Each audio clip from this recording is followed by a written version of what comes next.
Hello, and welcome to episode 15 of Scholarly Snippets. I am your host, Stephen Sorensen. This is my podcast where I interview people that have degrees in history, or they have degrees but they have a really strong interest in history. So, really, people that have kind of studied history at a college level, either directly or indirectly.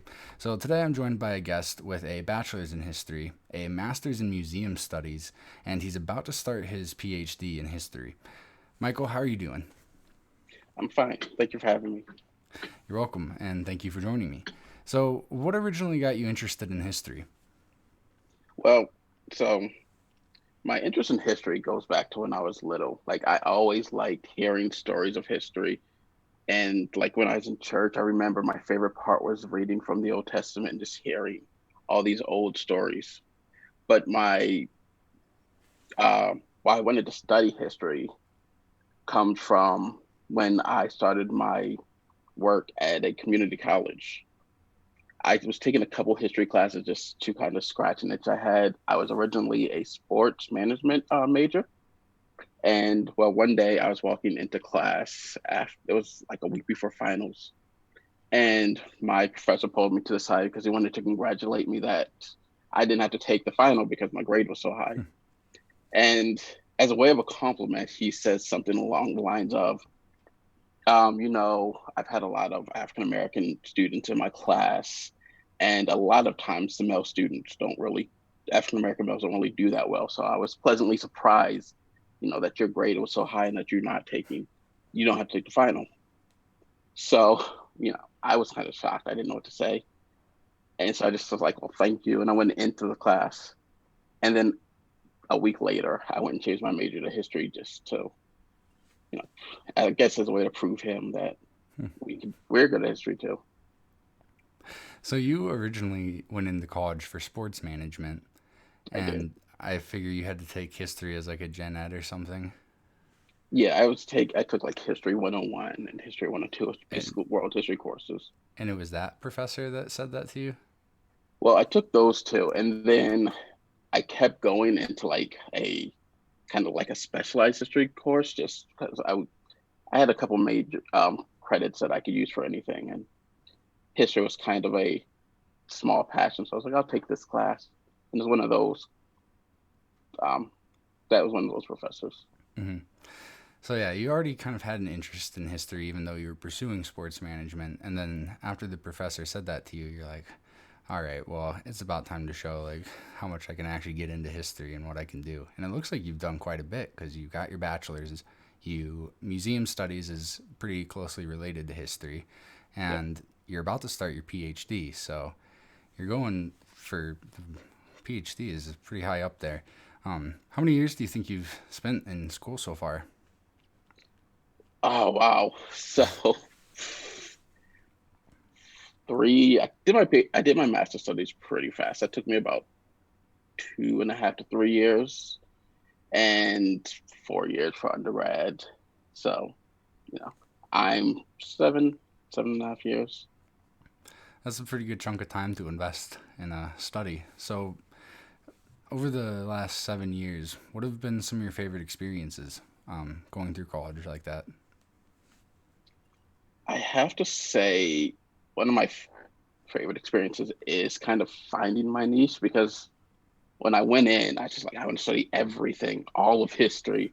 But then as you get further along, they're like, well, you have to specialize. You have to pick your road. You can't just study the whole span of history.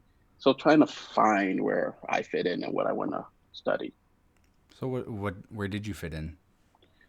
So going into my PhD work, I will be studying early American history in the British Atlantic world, and I'll be focusing on Africans in that world, not just African Americans, but British, Africans, African Caribbeans. And so that was kind of my niche. And it was kind of because I have a lot of friends that study history and are history teachers. And a lot of their coursework, they kind of, in early American history, it's kind of founding fathers, up to antebellum. And they kind of not, I don't want to say gloss over, but just because the research hasn't really been there, they don't really talk about the African Americans that were in this part of history, African Americans really come in as slaves, and that's how they're studied. So I kind of wanted to look at and examine the roles of African Americans as slaves and not as slaves, and how they fit into this new world that was being developed in America under the British Empire, and how they existed, how they um, just how they existed in this world. That's interesting. So correct me if I'm wrong, but what I think you're saying is that kind of you saw that there wasn't a whole lot of literature yet and study into this area, and so that's why you really sank your teeth into it to start seeing what you could pull up. It is, yes. Nice. So yeah, that does sound kind of fun to explore the uncharted waters.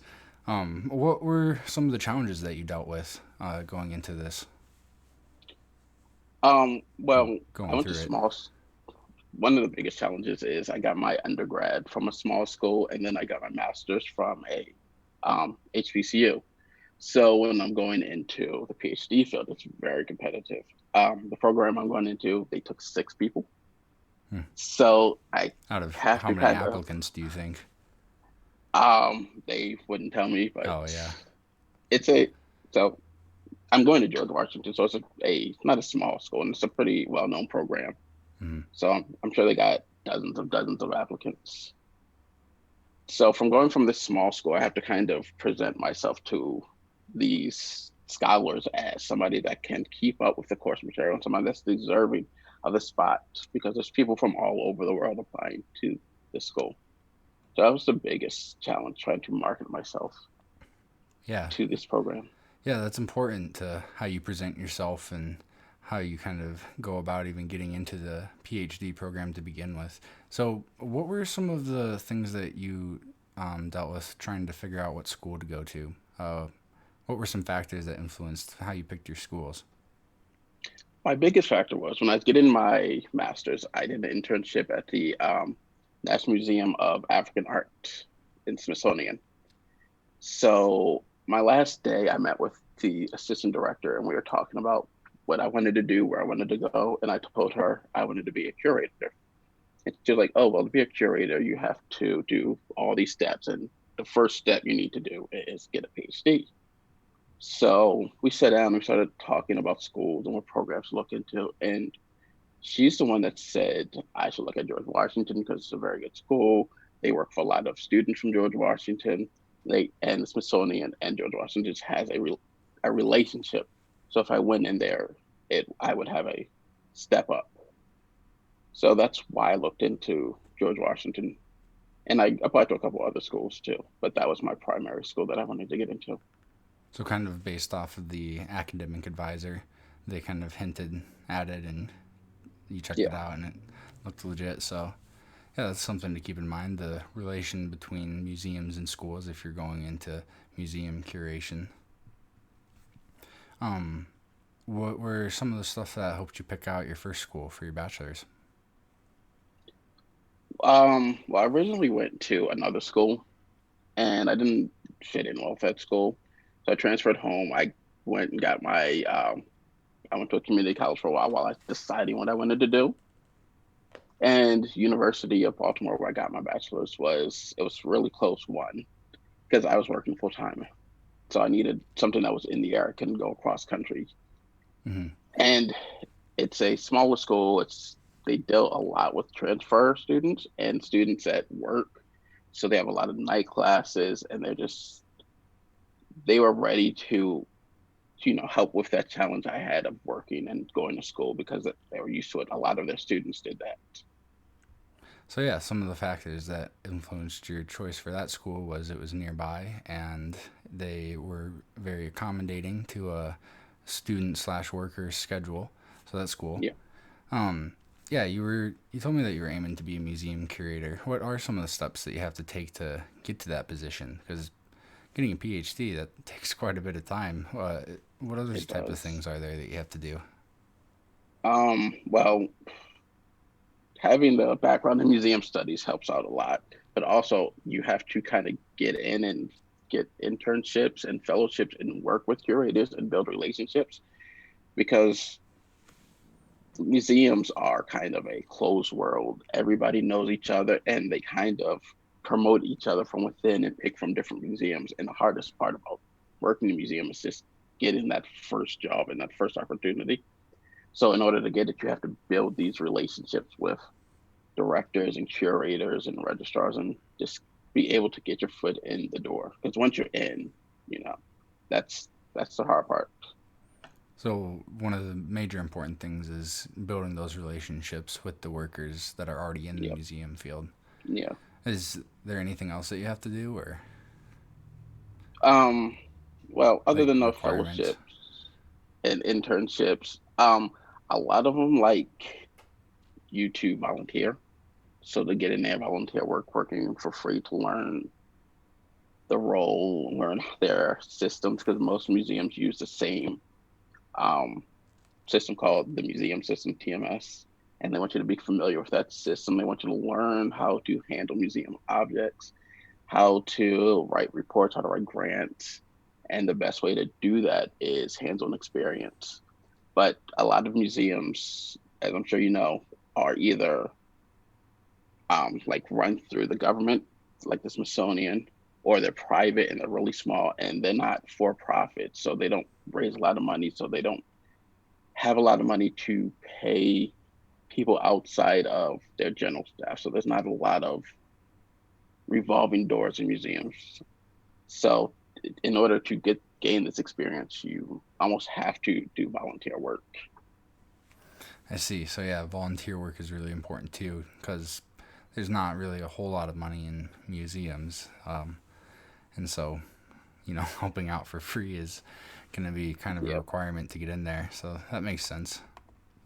Um, what do you, exactly are you going to be studying for your PhD? Do you know yet? Um, well, I have a lot of Like, classes to pick from. So one of the things I have to do is teach. So my first semester, I'll be taking a class in African American Studies. I'll be taking a teaching class to teach you how to teach. And then I'll be taking a class in my first class in early American history. And then next semester I'll take another African American Studies class. And one of the classes I'm looking forward to is a class that they host at Mount Vernon. So I'll go there. I'll study at Mount Vernon. I'll work with the historians there. nice. Yeah, Yeah, that sounds like a cool class. It almost doesn't even sound like class. It sounds like a fun yeah, experience to go talk to them and work with them. it does. So yeah, it sounds like PhD. I haven't looked super far into the different types of PhDs and what are required for each of them, but it sounds like basically it's really specialized. Like you're basically only studying the stuff that you're going to be talking about and doing with it. It really is. You're really getting to the nitty gritty and study, and it's a lot of historiography, a lot of study in the what's already been written, and finding your voice and what you want to talk about. So it's very specialized and it's very getting into the dirt, into the details. You're not really in that whole overview of history like in undergrad. I see. What do you think are some of like the major things that people will learn getting a history degree? I know you only have a bachelor's in history, but still that's more than most people have. So, what are some of the key things that you learn in those classes? I think the biggest thing you learn outside of the general history information, dates and names, is how to think critically because history is a lot of taking in a lot of information and being able to process that information and coming out with key facts. A lot of people think that history is a lot of memorizing names and battles and formations, but it's not. It's more of um, finding out why something happened and causing effects and deciphering what other people have wrote about it and seeing if that still holds up today, if opinions have changed, if new work, new research has altered his history's perspective about things. I took a class in my master's studies, and for the class we studied the Great Depression and the New Deal, and we read 5 books all about the New Deal, written during 5 different periods. And the whole class, we just analyzed how historians' perspectives changed on the New Deal, and that's kind of what history is. You're just analyzing how things have changed from today and what we can take from that. See, that's cool. I have heard quite a bit that it does help you with like the critical thinking, analyzing documents, how to research and source information. But what you just brought up, I kind of want to dig into that. Studying the way that historians' viewpoints on the past have changed over time. What was that like looking into that, going from never have done doing that before to after the fact? It's really eye opening because you kind of think things are set in stone. So one of my biggest fears going into history is like, what am I going to say that hasn't already been said? Because especially studying like colonial revolutionary America, because there's hundreds of books on George Washington and Alexander Hamilton and Benjamin Franklin. But doing this class, you learn that what somebody thought 5 years after the New Deal and what somebody thought 5 years ago from today about the New Deal are completely different. And I think it's easier to see this in like Reconstruction and how people viewed Reconstruction previously and how they view it now. Because even you had presidents like um, JFK talking about how New Deal was a failure and how it's a part of American history we should just forget about because it was a bad part of history. I'm And then I'm sorry to today, interrupt, but mhm, just for those who don't know, what exactly is historical reconstruction? well, the period of Reconstruction was a period following the Civil War when um, federal troops went down to the South and helped try to bring the South back after the war. They tried to integrate the newly freed slaves into society, reform governments, and help keep the peace after this long, devastating war. And so that time era is considered the Reconstruction era or That time, period. it is. It's a couple years after the Civil War, and it happened up through the compromise of, I think it was 1870, And so and historical interpretation has shifted over the years. shifted greatly over the years about how just effective the New Deal was and whether it was actually a good thing or a bad thing. And today, you have a lot more historians feeling sympathy that the New Deal never really, I mean, not Reconstruction never really got on its feet. Hmm. Cool. Thanks for sharing that. So you got your master's in museum studies. What are some of the key takeaways that you got from those courses? Um, so my museum studies course was a very broad overview of museum work. We learned about all aspects. They have other courses where you learn like exhibit design, or how to be a registrar or how to do grants. And my course also was about, so we had to pick museum studies and then we picked a specialization. And mine was history. You could also pick business or art. Hmm.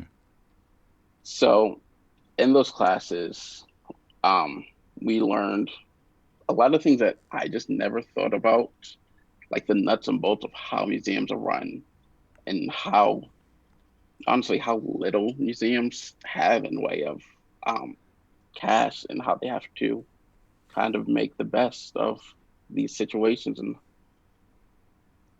especially in a world like today where we're defunding a lot of these programs at a federal level.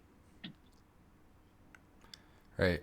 So, what are some of the surprising nuts and bolts that you discovered that are kind of behind the inner workings of a museum, other than the limited resources and lack of funding? So one of the surprising things is I wrote my thesis on restitution of objects. That's basically societies trying to take objects back from museums that they feel belongs to them. And I wrote mine on the Benin bronzes in the British Museum. And one of the surprising things I learned is just how the development of museums happened during like the period after the revolutions of 1848 and the rise of nationalism, and how the conquering of these societies were used to boost um, morale in these European countries after all these devastating revolutions happened across um, Western Europe, and how these museums now have to wrestle with the fact that a lot of their artifacts were gotten by less than tasteful means, and what that means for them, and whether or not they should give these objects back, and what does that mean for the objects. Yeah, that comes up. I've been looking into provenance studies and how things are kind of the history behind the objects and how that's recorded. And that's one of the big issues are illegal excavations and illegal looting. There's proper ways to Hmm. go about retrieving objects like that, and sadly, those proper ways aren't always followed. So, yeah, that is interesting that you bring some of that up. Um, you haven't started your PhD yet, have you? No, not yet. So, do you have any other plans or events coming up related to history aside from kind of what we've talked about already?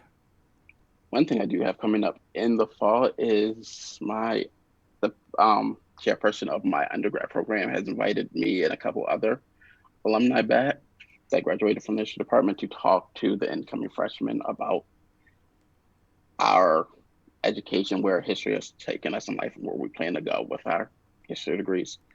Nice. So, So this yeah, is kind of like a stepping stone for that almost, where it I'm is. having you kind of talk about some of your experiences and what to expect, but more for the uh, wider audience, not just the freshman history students. So Yeah.